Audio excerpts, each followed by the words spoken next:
Bonjour, Nadia Origo, la Doxa Édition. Merci à Asiana TV et nous sommes là au Salon du Livre de Paris pour la 4e édition. Donc cette année encore avec nos auteurs, nous sommes là pour présenter non seulement les éditions La Doxa mais aussi présenter toutes les nouvelles thématiques que nous avons éditées tout au long de la fin de l'année 2016 et début 2017. Cette année comme les autres années, nous avons bien sûr des attentes pour le salon. On espère plus porteuses quand même par rapport à la participation, par rapport à la durée de vie aussi de la maison d'édition. Ça fait 4 ans qu'on existe et je pense qu'en 4 ans, et ça fait 4 ans aussi qu'on participe au Salon du Livre de Paris et je pense qu'en 4 ans, on a fait du chemin. On est plus sur des attentes de synergie avec d'autres maisons d'édition, de rencontres, de partenariats. J'aimerais rencontrer beaucoup plus de professionnels cette année parce que l'idée aussi pour nous, c'est de pouvoir étoffer en fait notre réseau de diffusion et de distribution, non seulement en France mais aussi à travers le monde. Donc déjà depuis ce matin, on a déjà rencontré quelques professionnels et je pense que ce salon est vraiment sous le signe de l'expansion. Voilà, on travaille vraiment à l'expansion de nos maisons d'édition, à l'expansion de nos auteurs, à l'expansion de nos contenus littéraires. On a des auteurs qui jouent le jeu avec nous en participant à ce salon du livre.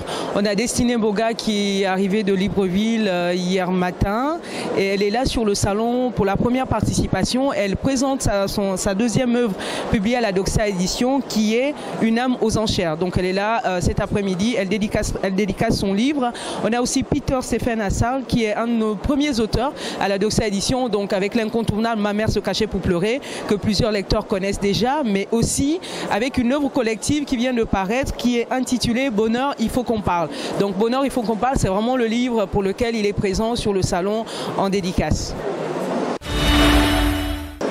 C'est la deuxième fois que je participe au Salon du Livre de Paris. Pour moi, c'est toujours, voilà, c'est un immense plaisir, un immense honneur d'être là, de venir, de passer derrière mon ordinateur, derrière mes livres, et venir côtoyer, venir échanger avec les lecteurs. C'est toujours enrichissant en fait. Et participer à un salon international comme celui de Paris, avec la renommée qu'il a, c'est vraiment, voilà, c'est sans pareil en fait. Je n'ai pas d'attente particulière si ce n'est que toujours échanger avec les lecteurs, avoir plus de lecteurs qui viennent découvrir et découvrir d'autres éditeurs, d'autres auteurs pour pouvoir échanger par rapport aux expériences. La première fois que je suis arrivé c'était en 2014 et voilà, là je suis à ma deuxième participation. Qu'est-ce que j'en ai retenu? J'en ai retenu que voilà, je pense que c'est quelque chose que je devrais continuer à faire parce que voilà, je me retrouve dans mon environnement, je me retrouve lorsque j'échange avec des lecteurs, avec des auteurs, avec des éditeurs et de 2014 à 2017 d'ailleurs, j'ai sorti deux livres entre-temps. J'ai sorti Bonheur, faut qu'on parle en 2016, Bonheur, faut qu'on parle et Dites au roi d'aller au diable, 2016 également. Donc voilà. Je suis Mouette Destinée Boga, écrivaine gabonaise. Il y a quoi d'autre à dire? Oui, j'arrive de Libreville. Bon, c'est vrai que j'ai étudié ici, mais je suis rentrée désormais. Donc on peut dire que j'habite à Libreville, mais je suis venue que pour le salon, quoi. Oui, première participation. Bon, c'est cool, enfin pour moi parce que moi j'aime beaucoup lire et là je viens de faire un tour des rayons donc je suis complètement, je suis dans tous mes états mais c'est intéressant, c'est des choses qui nous manquent hein, à nous écrivains africains, gabonais en particulier. C'est pas des choses qu'on organise très souvent chez nous donc effectivement de voir la dimension du Salon de Paris, ça fait quand même réfléchir quoi, mais c'est intéressant.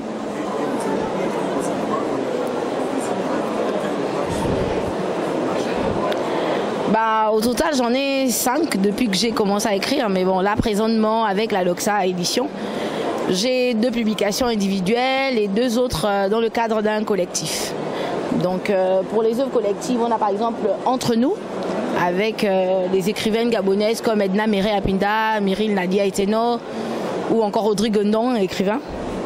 Et puis on a aussi Le plus beau des noms qui était sorti en 2014. Je précise que Entre nous est sorti en 2016, en septembre, et qu'il a été primé à la journée du manuscrit francophone à Abidjan, dans le même temps. Et pour Le plus beau des noms, il est sorti en 2014. Et là aussi, c'était un collectif de 3 femmes. On voulait parler du désir d'enfant. Enfin, un problème un peu de stérilité qui mine parfois nos sociétés africaines. Après, à titre personnel, j'ai sorti chez la Doxa en 2014 un recueil de nouvelles qui s'intitule « Demain, je m'en vais, je meurs ». Et récemment, donc en septembre 2016, là, je viens de sortir un roman, Une âme aux enchères. Voilà.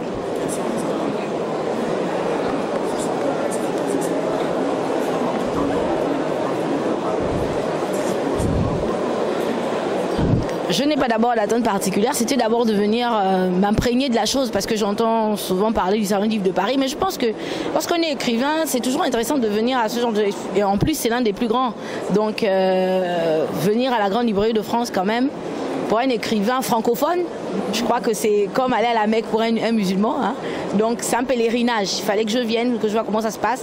Donc, je n'ai pas une attente particulière au départ. C'est beaucoup plus qu'il fallait que je vive cette expérience-là et puis que pour l'avenir, peut-être que j'attendrai plus. Très certainement. Évidemment que oui, il y a forcément des choses à dire au sortir d'une expérience pareille. Enfin. Bon, on en a toujours quand on est écrivain. Hein. Maintenant, quand est-ce qu'ils aboutissent, ça, c'est pas nous qui décidons. De rien.